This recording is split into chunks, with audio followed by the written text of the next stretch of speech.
Un gusto de saludarles un día más. Les habla Miguel Ángel Núñez.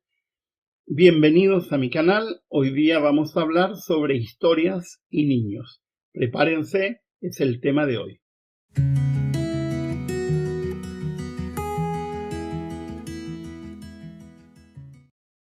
Muchas personas me preguntan habitualmente cómo hago para que mi hijo, mi hija, se interese en la lectura. Entonces les digo, no le digas que lea, léele. Escúcheme bien. No le digas a tus hijos pequeños, menores de 7 años, incluso hasta los 12 años, que lea. Siéntate con él a leer. ¿Y qué vas a leer? Historias. Historias. A los niños y a los adultos les encantan las historias. Por eso que hay tantos adultos chismosos. Porque las historias, las buenas historias, atrapan. Las historias son una manera extraordinaria de transmitir valores, de transmitir conceptos, de transmitir ideas, etc. Yo tengo en mi biblioteca más o menos unos 100 libros para niños. Y los he ido comprando, ustedes saben, me han escuchado hasta la saciedad, que casi todos los libros que yo compro son usados. Me parece algo más inteligente que comprar libros nuevos que recién han salido y que tampoco se sabe muy bien cuál va a ser su efecto y cuál va a ser su impacto. Y los tengo en mi casa, aunque son libros que los he comprado pensando en mis nietos, los tengo en casa. Cuando nuestros hijos eran pequeños, tenían muchos libros, algunos de ellos quedaron en el camino, pero otros los hemos guardado. Y yo recuerdo que un día mi hija me dice, papá, me voy a llevar estos libros para mis hijos. Las bellas historias de la Biblia en 10 tomos. Le digo, no, hijita, esos libros de esta casa no salen. ¿Pero por qué, papá? Si nosotros ya crecimos, sí, pero van a venir nietos. Y yo quiero tenerlos en casa para o leerles o que ellos lean. Así que no se los llevo. Yo le dije, compra tus propios libros para tus hijos. Yo voy a tener otros libros para tus hijos en casa. ¿Qué es lo que hago? Me encanta cuando vienen mis nietos y me vienen con un libro en la mano, Vale o Gio, pidiéndome que les lea. O me encanta cuando se instalan en mi sillón de lectura a leer, igual como hace su abuelo. Leer. Leer para una niña de 4 años en realidad es dar vuelta a las hojas y mirar. Pero leer. Ahora, me encanta que mi hija y mi yerno tienen el hábito de todos los días, antes de que los niños se duerman, le leen historias. Y mis nietos se han acostumbrado a quedarse dormidos mientras están escuchando el murmullo de la historia que les está contando su padre o su madre. Ese buen hábito sin duda lo adquirieron en el caso de mi hija, de su casa, y en el caso de mi yerno me consta que también de mis consuegros que hacía lo mismo con sus hijos. Léele historias.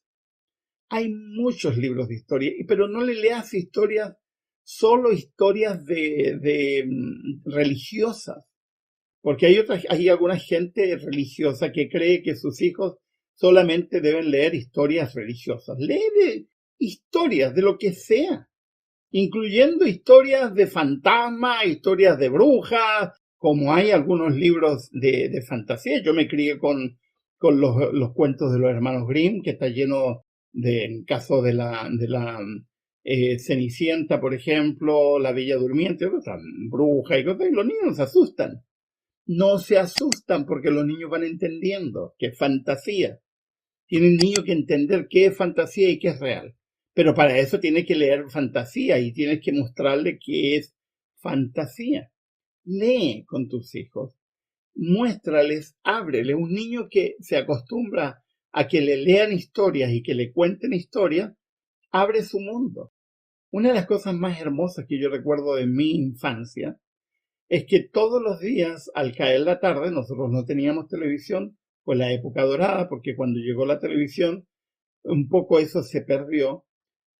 Nos sentábamos en la cocina, porque era habitual que el lugar de encuentro familiar era la mesa que estaba instalada en la cocina. Había una mesa en el comedor y había otra mesa diaria, de comida diaria, en la cocina. y nos instalábamos en la cocina y mi abuela contaba historias. Mi abuela era muy buena para contar historias.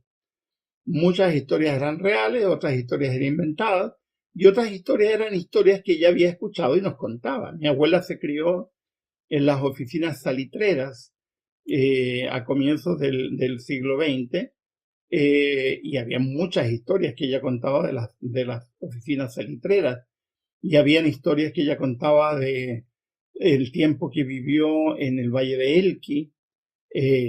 Nos contaba, yo lo he contado alguna vez, que ella era vecina de Gabriela Mistral y siempre creí que me mentía, pero después descubrí que no mentía, que hablaba en serio, que era vecina. Su familia tenía una casa al lado de la casa de Gabriela Mistral, punto. Y nos contaba, y muchas veces nosotros los niños le volvíamos a pedir que nos repitiera una historia que ya nos había contado. Y era lindo, todos los días nos sentábamos a escuchar historias de mi abuela. Qué hermoso cuando los padres no olvidan el susurro de las historias y de cómo las historias son transmisoras no solo de valores, sino te dan continuidad histórica, te dan sentido de unidad, te dan sentido de unidad familiar. Nosotros como niños preguntábamos mucho por nuestro abuelo que murió cuando mi madre tenía 5 años, así que era imposible que nosotros la conociéramos. Un tiempo vivió nuestra otra abuela, la abuela Maigo, madre de mi padre, vivió con nosotros un par de años y también le gustaba contar historias de campo, porque era una mujer de campo. Y también nos gustaba porque contaba la abuela y ella también se entusiasmaba y contaba sus historias. Qué infancia más hermosa. Yo recuerdo con mucha alegría esos momentos en que nos reuníamos para escuchar historias. Te estás perdiendo de algo muy importante en el desarrollo de tus hijos, y le digo especialmente a varones que no tienen el hábito de sentarte a leer historias con tus hijos, de leer historias con tus nietos. A mí me encanta leer. Claro, los niños se olvidan. Yo con mi nieta de 4 años tengo que volver a leer algunas páginas que ella me pide de libros. Con mi nieto he descubierto que le gustan mucho los cómics, así que compro cómics. Compré una serie de cómics que salieron sobre libros infantiles importantes como Robinson Crusoe o La Isla del Tesoro, etcétera, ilustrados con cómics y con todas las leyendas. Y le voy leyendo a mi nieto y mi nieto se entusiasma y ya nos ha hecho que le leamos, por ejemplo, La Isla del Tesoro ya unas 4 o 5 veces y no se cansa y vuelve a pedirlo.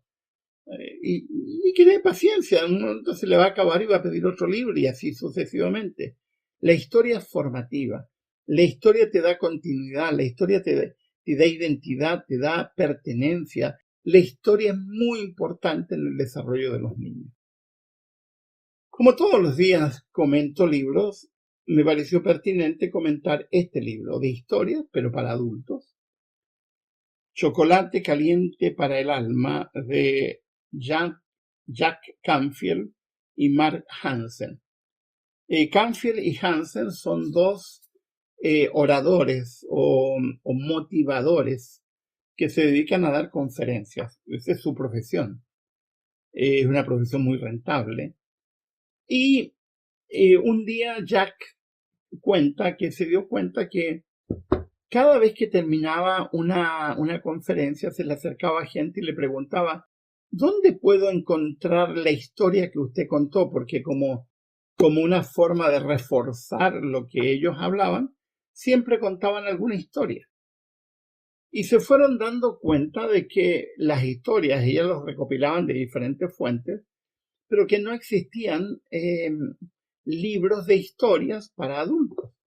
Entonces crearon Chocolate caliente para el alma.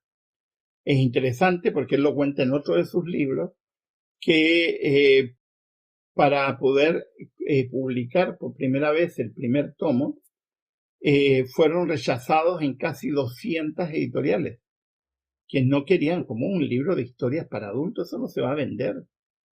¿Cómo? La gente no está interesada en historias, menos en historias cortas. Hay historias que duran 2 páginas. Y hay historias de 10 páginas. Es decir, este librito que tiene 318 páginas, tiene 80 historias. Este es uno de los primeros. Y bueno, sacaron el libro. El primer libro fue un bestseller.